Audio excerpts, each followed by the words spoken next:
Hello dear viewers, কেমন আছেন সবাই? আশা করছি সকলে ভালোই আছেন। তো আজকে ছিল মঙ্গলবার, টুয়েসডে। যদি দেখি মার্কেট সকালে ব্যাংক নিফটি কিছুটা গ্যাপ ডাউন ওপেনিং হয়েছে। গ্যাপ ডাউন ওপেনিং হয়েছে, কিন্তু তারপরে যখন সাপোর্ট নেয় 46,400 এই লেভেলে, সাপোর্ট নেওয়ার পর একটি স্ট্রং বুলিশ ক্যান্ডেল তৈরি করে। তো তখনই এই ট্রেডটি নেই। 46,500 কল আমি বাই করি 1 লট,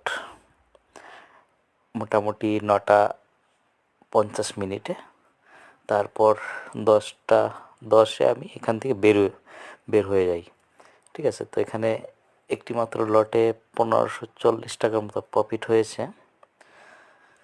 যদি আর কিছুক্ষণ 10 থেকে 15 মিনিট হোল্ড করা যেত, সেক্ষেত্রে প্রফিট মানে আরও দ্বিগুণ হয়ে যেত। তো ঠিক আছে, সকলে ভালো থাকবেন, আর ভিডিওটি লাইক করবেন, সাবস্ক্রাইব করবেন। ধন্যবাদ।